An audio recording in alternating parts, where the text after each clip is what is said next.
Warahmatullahi wabarakatuh. Apa kabar semuanya kelas 12 AKL 1 maupun kelas 12 AKL 2. Mudah-mudahan semua dalam keadaan sehat walafiat. Baik, pertama-tama saya ucapkan dulu selamat kepada kalian yang sudah berhasil naik di kelas 12. Nah, di kelas 12 ini kalian masih bertemu dengan saya untuk pelajaran praktikum akuntansi instansi atau lembaga pemerintah ya, Pralip atau kita sebut dengan Akpem. Nah, untuk Akpem atau Pralip ini adalah lanjutan dari kelas 11. Nah, kalau kemarin kelas 11 materi kita sampai di neraca saldo, sekarang kita menyambung materi tersebut mulai dari ayat jurnal penyesuaian. Sesuai dengan siklus akuntansi pada umumnya ya. Setelah neraca saldo kita menyelesaikan ayat jurnal penyesuaian. Nah, untuk menyeragamkan jawaban kalian, karena kan kemarin kan kalian neraca saldonya banyak yang beda-beda ya hasilnya. Saya berikan di Google Classroom kalian, nanti tugas kalian nih lihat di Google Classroom, kemudian ada dua file Excel untuk kalian mengerjakan jawabannya dan file soal gitu. Nah, untuk di file Excel kalian bisa download ulang file tersebut, kemudian kalian tinggal ini. Misalnya ini kan tulisannya seperti ini ya, nomor absen, nama, kelas. Nah, kalian ganti, misalkan nomor 1 namanya Nadia.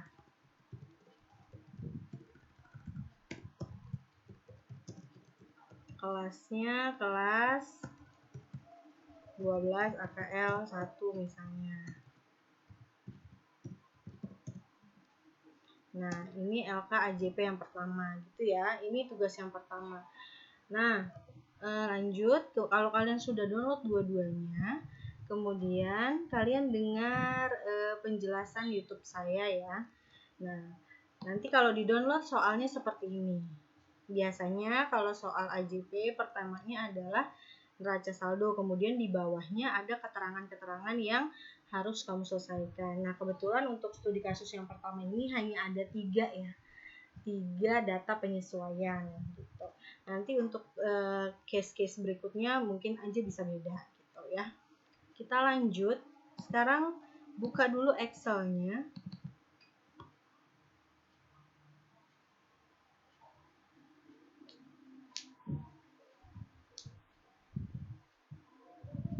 Nah, kalau kemarin di Excel, sheet yang pertama itu kan ada buku jurnal ya. Nah, ini sheet yang baru. Saya hapus buku jurnal yang kemarin supaya apa? Supaya neraca saldo kalian dengan neraca saldo saya sama ya. Jadi seragam gitu. Karena saya anggap tugas yang kemarin buku jurnal sampai dengan neraca saldo itu adalah sudah selesai. Jadi saya tidak nilai lagi. Kemudian kalian mengerjakannya di lembar sheet jurnal penyesuaian. Nah, jangan lupa ketika kalian mengerjakan akuntansi pemerintah, yang kalian harus punya atau kalian miliki adalah bagan akun standar ya. Bagan akun standarnya kamu buka juga. Bagan akun standar saya ada di sini. Nah, kalian harus punya bagan akun standar ya. Oh iya, seperti biasa, kalau kalian nggak punya laptop atau di laptopnya nggak ada aplikasi Microsoft Excel, silakan kalian boleh mengerjakannya di kertas folio ya, di kertas folio bergaris tulis tangan. Saya tidak membatasi pekerjaan kalian. Boleh kalian kerjakan di Excel, boleh kalian kerjakan di folio, boleh. Yang saya tidak perbolehkan adalah copy paste atau temannya yang nulis ya, saya nggak mau tuh. Kalau kalian mau lihat jawaban temennya ditulis boleh, tapi jangan copy paste Excel, saya tidak suka. Oke, baik ya, sekarang kita lanjut ke persoalan AJP. Nah, sebelum saya membahas soal 1-3 ini, saya mau mengingatkan bahwa hukum AJP adalah ketika neraca saldonya harta, maka kamu harus mencari bebannya di AJP. ketika neraca saldonya beban, maka di penyesuaiannya kamu harus mencari harta yang masih ada. Ya, ingat ya, pengertiannya adalah harta itu yang masih ada. Kalau beban itu yang sudah terpakai, gitu. Jadi kalian harus ingat konsep ini. Saya sudah menjelaskan di kelas 10 untuk 10 AKL 2. Mudah-mudahan di kelas AKL 1 juga sudah dijelaskan ya. Untuk persoalan AJP, saya kira nggak ada masalah untuk konsep dasar ini, harta jadi beban, beban jadi harta. Ya, harta itu yang masih ada atau yang masih dimiliki. Yang masih ada atau yang masih dimiliki. Nah, kalau beban itu yang sudah dipakai, gitu. Nah, kita langsung ke contoh ya. Misalnya contohnya di neraca saldo terdapat akun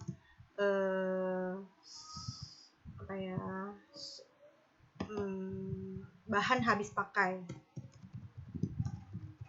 Nah, ini kan harta ya. Nah, dia tercatat sebesar 2.500.000. Nah, kemudian ada di informasi penyesuaian diberitahukan bahwa bahan habis pakai yang masih ada di gudang hanya sebesar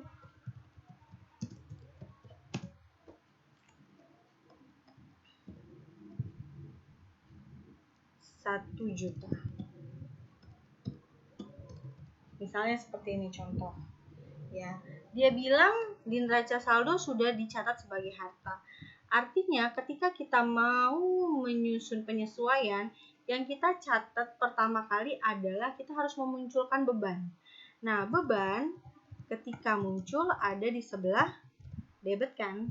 Nah, artinya berarti jurnal debitnya harus beban bahan habis pakai. Nah, di kreditnya kita balik nih. Ini kan tadinya ada di sebelah debit nih, bahan habis pakai kan pasti dia ada di debit kan di neraca saldonya. Nah, bahan habis pakainya kita letakkan di kredit. Bahan habis pakai. Nah, sekarang yang mau kita cari adalah nominal. Dia bilang di sini di informasi penyesuaian bahwa dari 2.500.000 di awal neraca saldo ternyata disesuaikan ada yang masih ada di gudang itu hanya sebesar 1 juta. Artinya harta kalian hanya ada 1 juta gitu. Artinya bebannya atau yang sudah terpakainya itu adalah sebesar 1.500.000.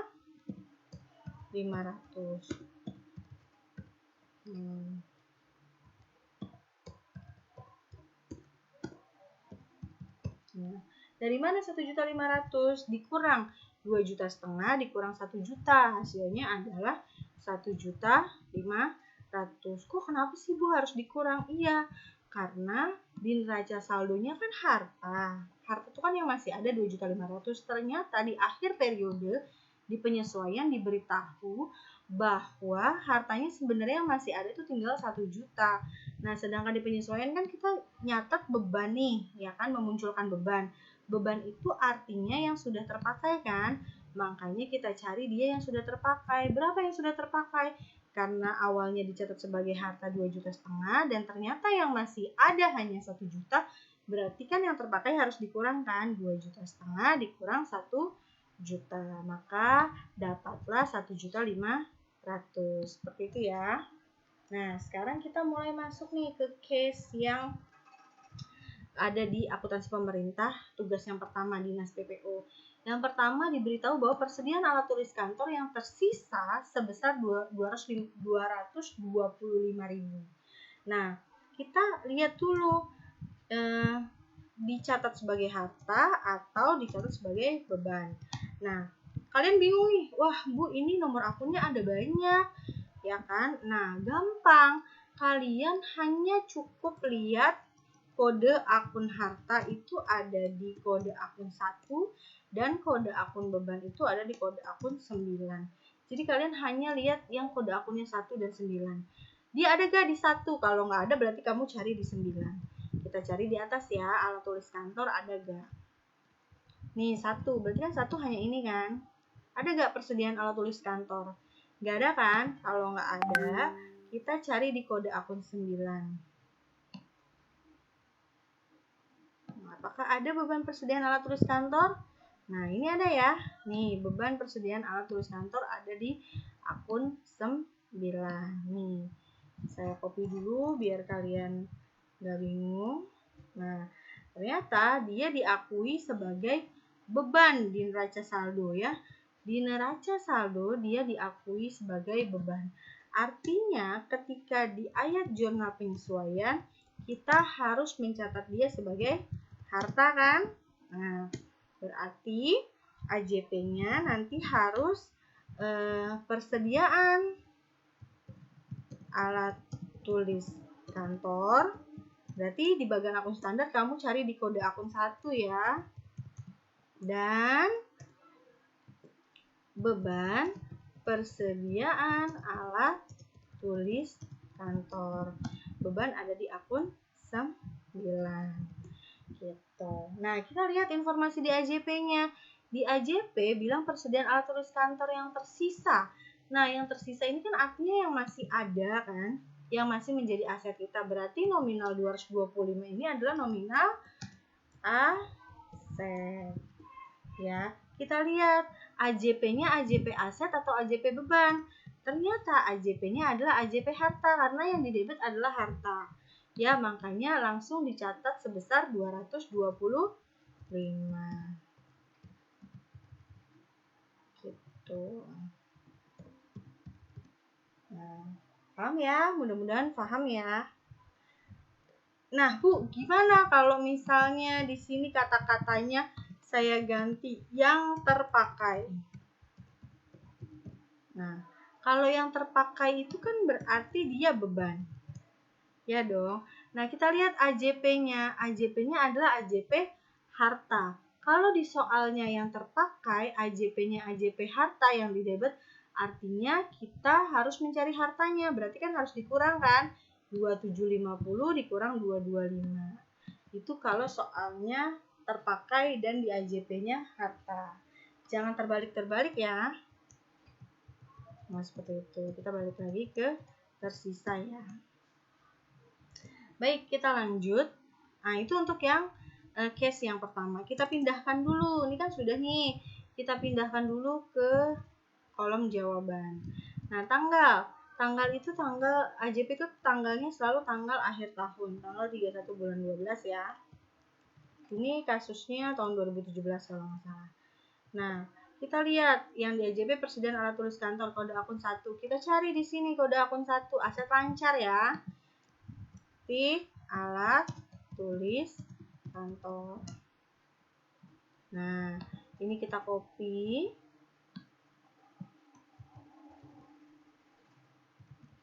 Kemudian kita pindahkan ke sini. Nah, ini kalau pagar-pagar, kalau dia pagar-pagar kita ganti. Ininya formatnya jangan deh, tapi jangan salah. Nah, sudah. Beban persediaan alat tulis kantor ini ya.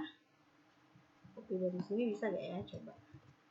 Kalau bisa boleh.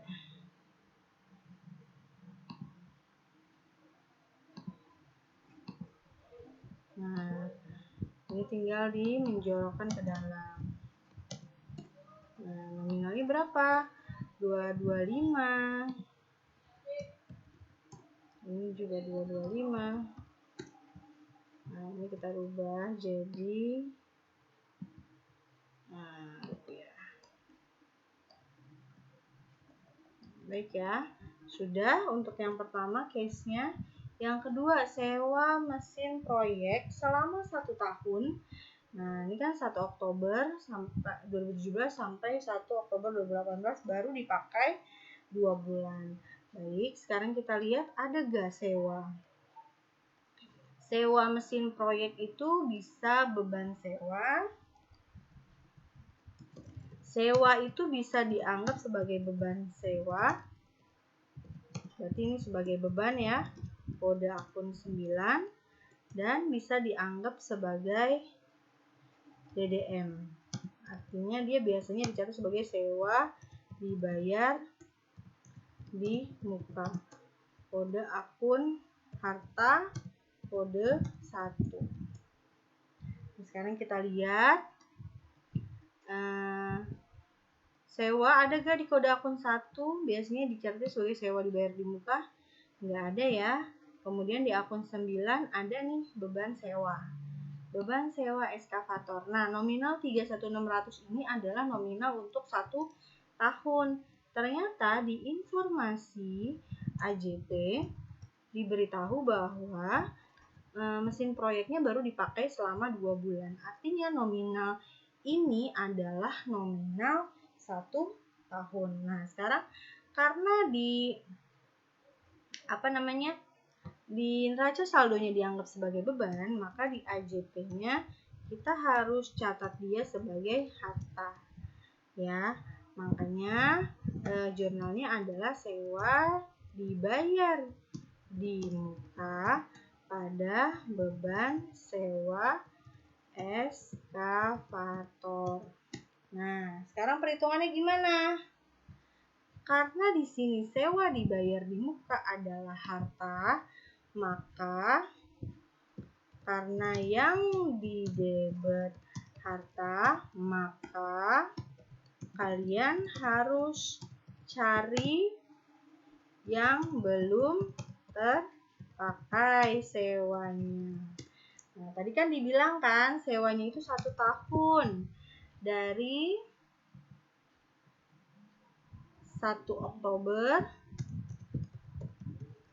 2017 sampai 1 Oktober 2018. Nah, berarti selama 1 tahun, bayarnya ini selama 1 tahun, ternyata di informasi baru dipakai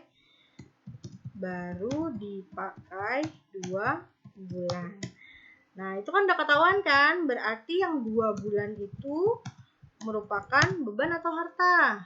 Pintar, yang 2 bulan itu merupakan beban. Karena dibilang dipakai 2 bulan. Nah, artinya hartanya berarti berapa?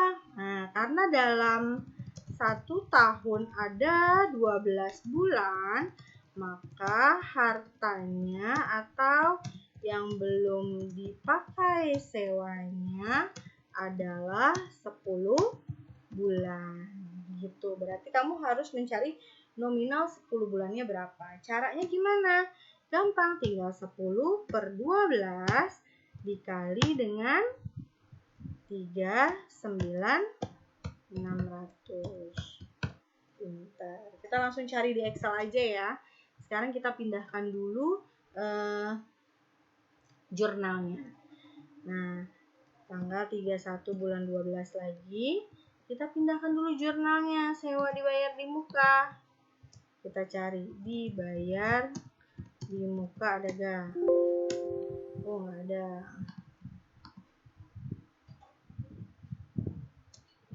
Dibayar. Beban dibayar di muka. Beban barang. Kita cari yang pas ya. Beban jasa. Nah, mungkin yang tepat ini nih, beban sewa dibayar di muka. Oke, namanya beban sewa dibayar di muka pada beban sewa eskavator. Kita pindahkan.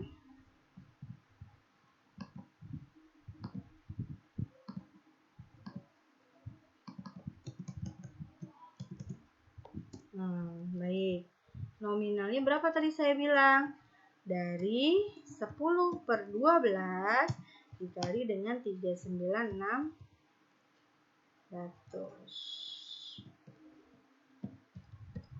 Seperti itu. Kita hitung nih di sini sama dengan 10 per 12 dikali dengan 396.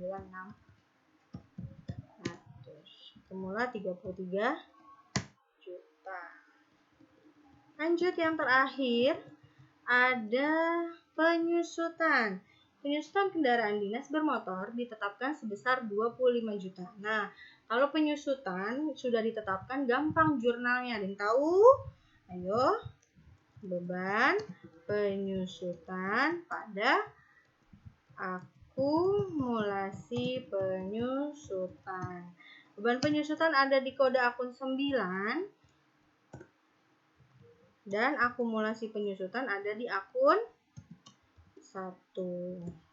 Gitu. Sekarang kita buat jurnalnya dulu ya. Beban penyusutan akun 9.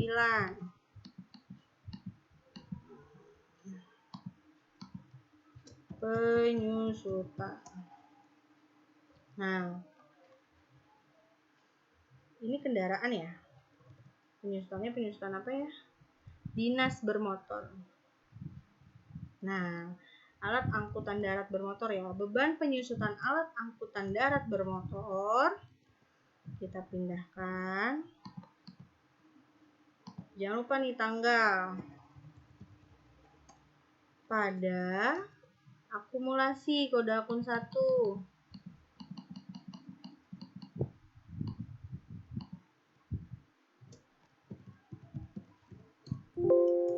Oh, nggak ada. Oh, masih tetap. Nah, ini ya. Akumulasi penyusutan alat angkutan darat bermotor.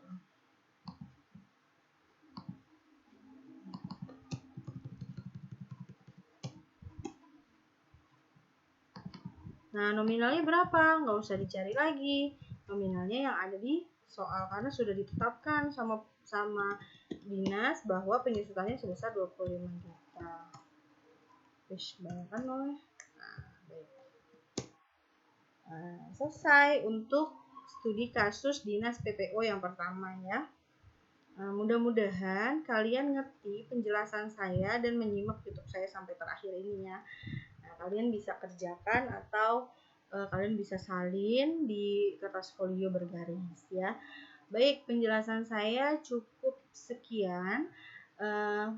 Apabila ada yang kurang dimengerti, boleh ditanyakan di Google Classroom atau boleh WA saya ya.